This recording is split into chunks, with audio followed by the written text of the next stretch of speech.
पण आता महत्वाचं काय आहे? आहोंचं सुखरूप घरी पोहोचणं, आणि ते तर झालंय ना. मला राग येतोय.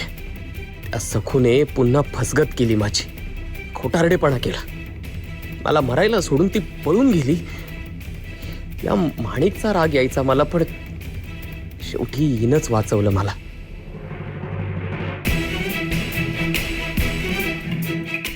गुणाची ग माझी माणी, किती धैर्य दाखवलंस. स्वतःचा जीव धोक्यात घालून माझ्या मुलाचा जीव वाचवलास.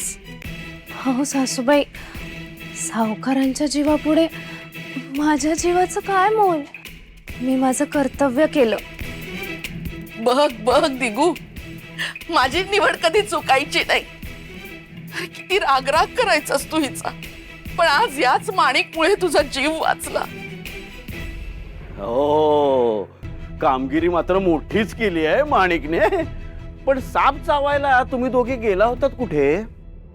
सासूबाई, आम्ही त्या धूर्त लबाड खोटारड्या तुळसाचा पाठलाग करत रानात गेलो होतो.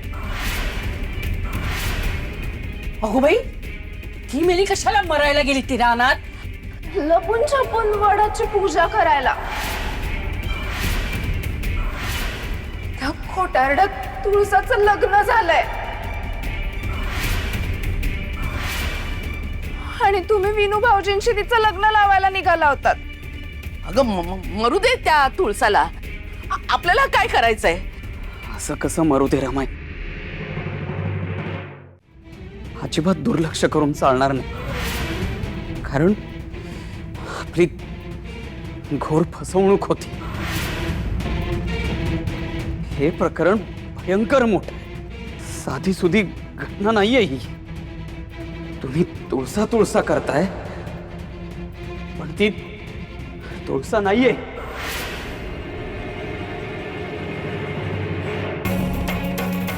सखू येत.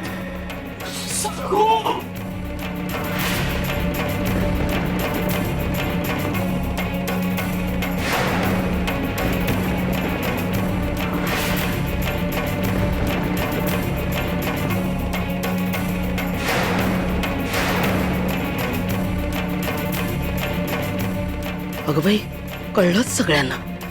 सखू वहिनी? अगो बाई, कुठून मला दुर्बुद्धी झाली होती? विनूशी तिचं लग्न लावायला निघाले होते मी, तरीच ती लग्नाला नको नको म्हणत होती. आली चेटकीन पुन्हा आली. काय भयंकर आहे सगळं. म्हणजे सखू परत आली आहे? मला वाटलंच होतं, पण तही गिधाड सखू वहिनींचे लचके तोडतील.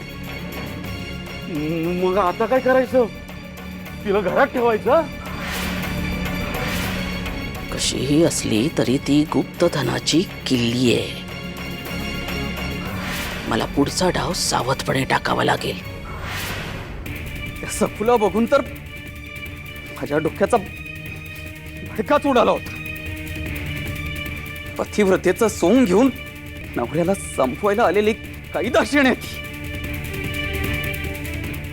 आता जिथे दिसेल ना तिथे मीच तिला ठार करेन, मीच तिला ठार करेन.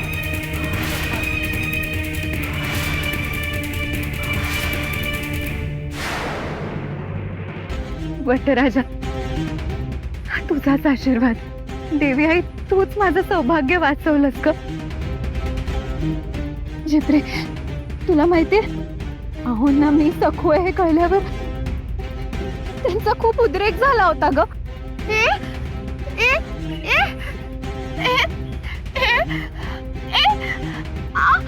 आहोंना मी सखू आहे हे कसं कळलं? अगं, त्याचं काय झालं ना, मी रानात गेले होते. दिगंबर रावांचे नाव घेते माहिनीची लेक सखू.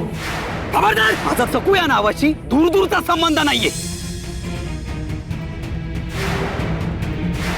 व्रत अर्धवट राहिलं ना तर अपशकुन होईल. मेलो तर मारू दे.